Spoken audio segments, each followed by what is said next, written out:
नमस्कार, बिहार तक पर आप देख रहे हैं बड़ा सवाल और मैं हूं आपके साथ रोहित सिंह। बिहार के पूर्व उप मुख्यमंत्री और आरजेडी नेता तेजस्वी यादव इस वक्त जन विश्वास यात्रा पर निकले हुए हैं और अपनी इस यात्रा के दौरान ही बेतिया में तेजस्वी ने एक सनसनीखेज दावा किया नीतीश कुमार को लेकर। दरअसल नीतीश कुमार को लेकर तेजस्वी यादव ने दावा किया है कि एनडीए में जब नीतीश कुमार आए हैं तो उनकी एक डील हुई है बीजेपी के साथ और उनका दावा है कि नीतीश कुमार चाहते हैं कि लोकसभा चुनाव जो होने वाले हैं उसी के साथ साथ बिहार विधानसभा भी एक साथ हो जाए। यानी कि सनसनीखेज दावा यह है कि नीतीश कुमार चाहते हैं कि जल्द से जल्द बिहार विधानसभा भंग हो जाए और एक साथ ही लोकसभा और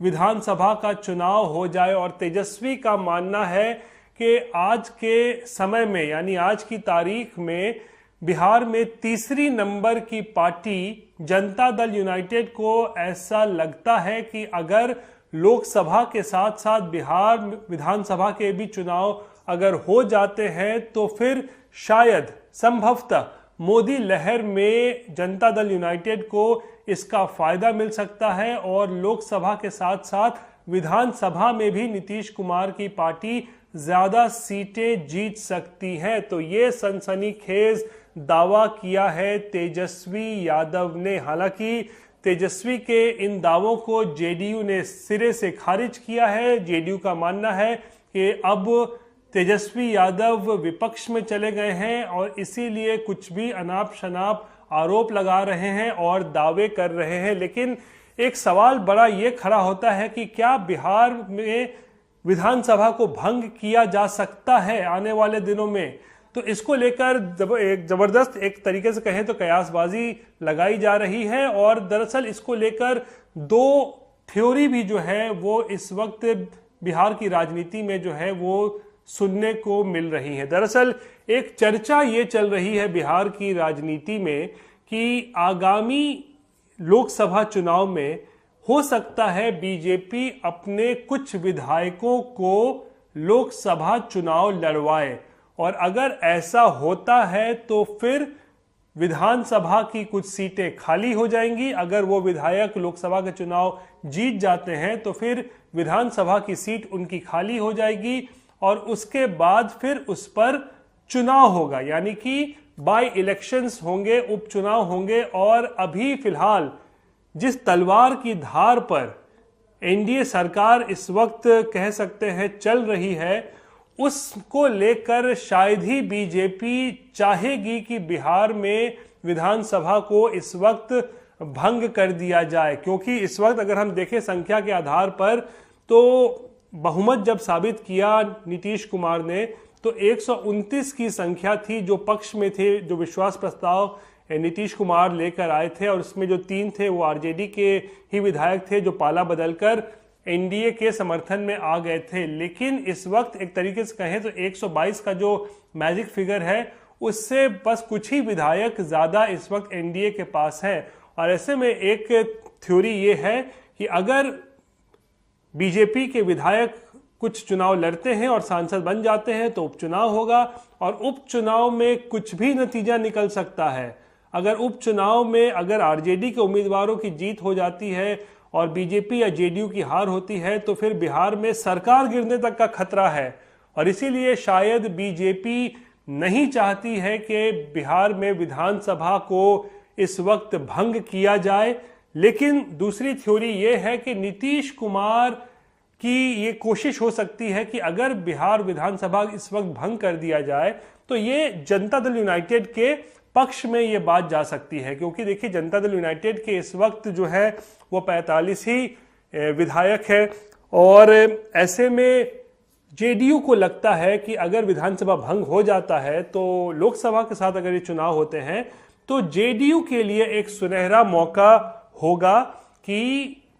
मोदी लहर में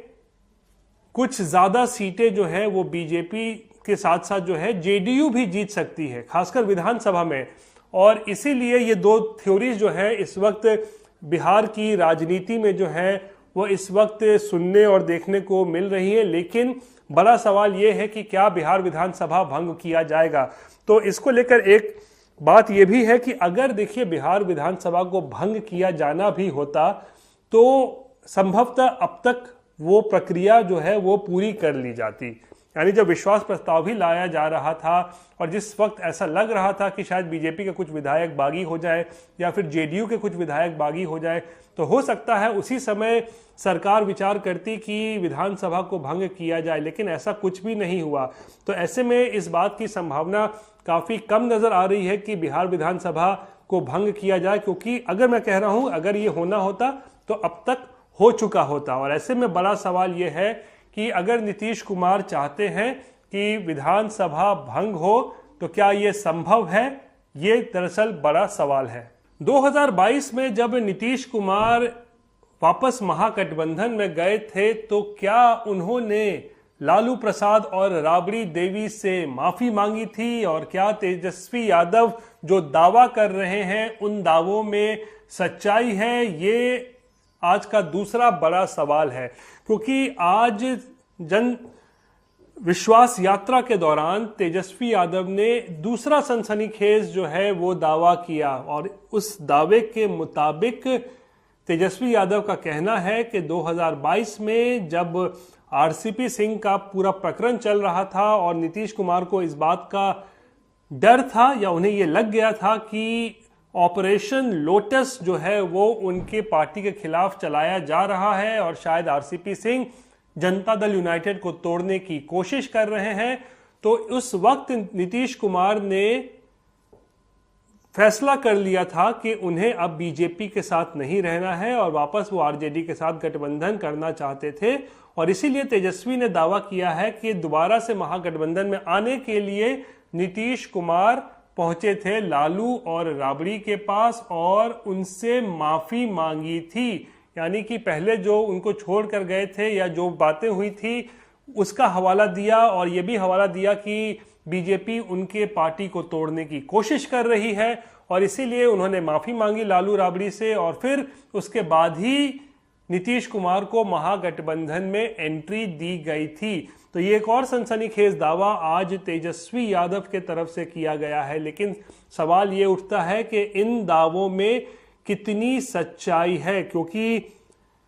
जेडीयू के कई नेताओं ने इस दावे को भी सिरे से खारिज कर दिया है। उनका कहना है कि तेजस्वी यादव विपक्ष की भूमिका में है, कुछ भी अनर्गल दावे कर रहे हैं, उन दावों में कोई भी सच्चाई नहीं है। लेकिन नीतीश कुमार जो पलटने के लिए जाने जाते हैं, कई बार उन्होंने पलटी मारी है, उनको लेकर जो तेजस्वी ने बड़ा आज दावा किया है उसको लेकर भी सवाल खड़े हो रहे हैं कि क्या वाकई में नीतीश कुमार ने महागठबंधन में जाने से पहले लालू और राबड़ी से वाकई में क्या माफी मांगी थी, ये बड़ा सवाल है। तो ये थी आज बिहार से जुड़ी हुई तमाम बड़ी खबरें। बाकी की खबरों के लिए आप लगातार देखते रहिए बिहार तक, और मुझे आज के लिए दीजिए इजाजत। नमस्कार।